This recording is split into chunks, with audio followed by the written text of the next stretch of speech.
Assalamualaikum warahmatullahi wabarakatuh. Alhamdulillahi rabbil alamin. Wassalatu wassalamu ala habibi rabbil alamin, imamil muttaqin, sayyidina wa nabiyyina wa maulana Muhammadin sallallahu alaihi wasallam tasliman katsira, amma ba'd. Anak-anakku sekalian yang Bapak banggakan, yang Bapak cintai dan sayangi, alhamdulillah pada kesempatan yang berbahagia ini kita bisa bertemu kembali dalam kegiatan BPI, Bina Pribadi Islam. Pada kesempatan BPI ini Bapak akan menyampaikan tentang Ghadul Basar.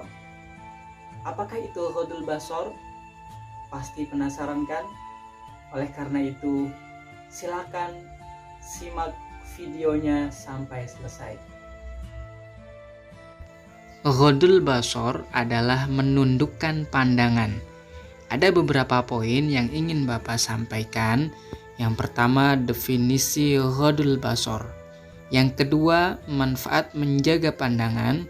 Yang ketiga, cara menjaga pandangan. Dan yang keempat, bagaimana cara memilih pasangan yang pantas untuk dinikahin.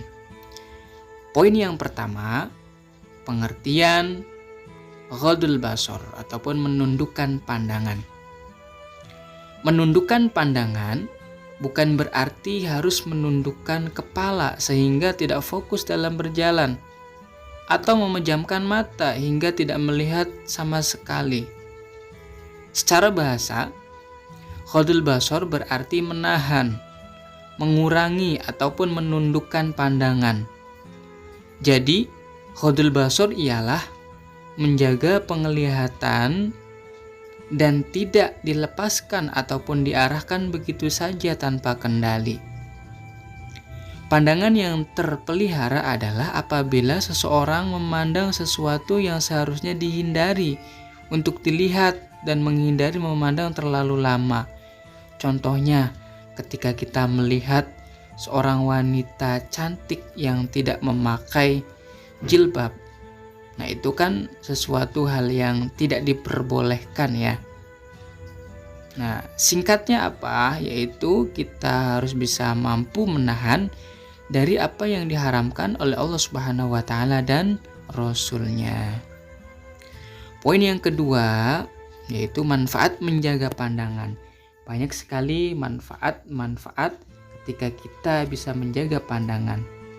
Yang pertama, melaksanakan perintah Allah Subhanahu wa taala yang menjadi sumber kebahagiaan baik di dunia dan di akhirat. Yang kedua, lebih mendekatkan diri kepada Allah Subhanahu wa taala. Yang ketiga, membuat hati bercahaya dengan sinar iman. Yang keempat, memusatkan hati untuk memikirkan kemaslahatan. Dan yang kelima, menjadikan hati kokoh, berani, dan kuat. Poin yang ketiga, cara menjaga pandangan. Banyak sekali cara-cara menjaga pandangan agar kita terhindar dari perbuatan-perbuatan yang tidak baik. Yang pertama, menyadari hadirnya pengawasan Allah Subhanahu wa taala.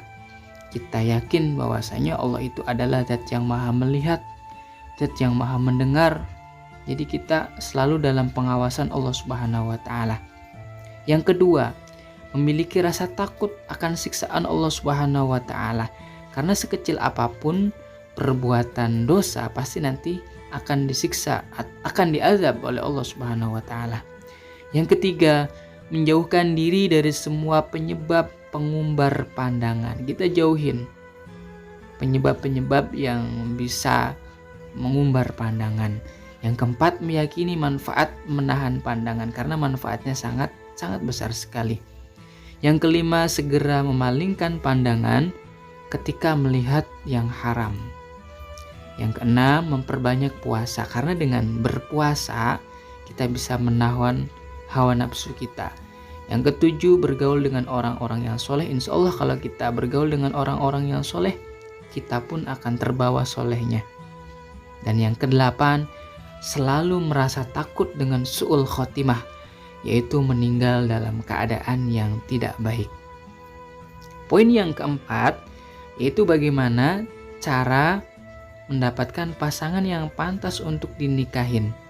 Karena salah satu manfaat menikah adalah bisa menundukkan pandangan dan juga bisa menundukkan hawa nafsu kita. Oleh karena itu, ketika kita ingin menikah dengan seseorang, jangan sampai salah memilih orang. Karena yang namanya menikah itu bukan buat main-main, sesuatu yang sangat sakral. Bukan buat sehari 2 hari, seminggu 2 minggu, sebulan 2 bulan, ataupun setahun 2 tahun. Akan tetapi untuk selama-lamanya, dengan tujuan agar menjadi keluarga yang sakinah, mawaddah, warahmah. Keluarga yang tenang, tentram, penuh cinta kasih, penuh kasih sayang, aman, nyaman, dan damai. Oleh karena itu kita harus teliti dan harus berhati-hati jangan sampai salah memilih pasangan hidup kita.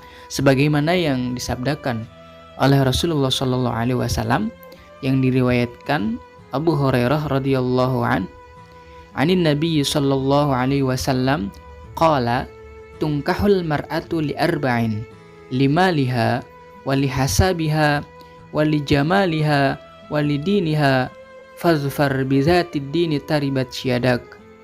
Yang artinya Nabi Muhammad SAW bersabda, seorang perempuan itu dinikahi karena 4 perkara. 5 liha, yang pertama karena hartanya. Walihasabiha, yang kedua karena kedudukan ataupun status sosialnya. Walijamaliha, yang ketiga karena kecantikan ataupun keelokannya. Walidiniha, dan yang keempat karena agamanya. Fazfar bizatid din, pilihlah yang karena agamanya. Taribat syadak, maka kamu akan menjadi orang yang sangat-sangat beruntung. Nah, dari hadis tersebut dijelaskan bahwasanya ketika kita memilih pasangan hidup kita, yang diutamakan adalah karena agamanya. Kenapa?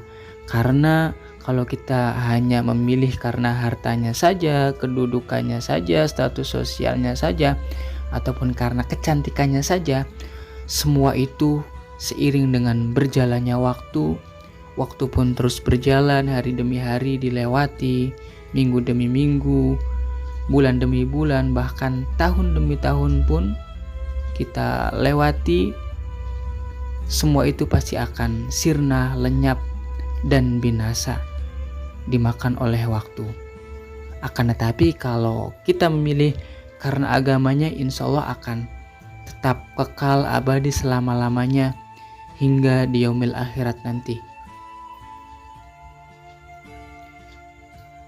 Mudah-mudahan kita semua diberikan anugerah oleh Allah Subhanahu wa Ta'ala agar bisa menjaga mata kita, menundukkan pandangan kita, sehingga kita selalu dalam lindungan, naungan rahmat dan ridhonya Allah Subhanahu wa Ta'ala, agar kelak di yaumil akhirat nanti kita semua ditempatkan di tempat yang paling mulia, di dalam surganya Allah Subhanahu wa Ta'ala. Allahumma amin amin ya rabbal alamin. Itu saja yang bisa Bapak sampaikan. Mudah-mudahan apa yang Bapak sampaikan bermanfaat. Kurang lebihnya mohon maaf. Akhirul kalam, billahi taufiq wal hidayah. Wassalamualaikum warahmatullahi wabarakatuh.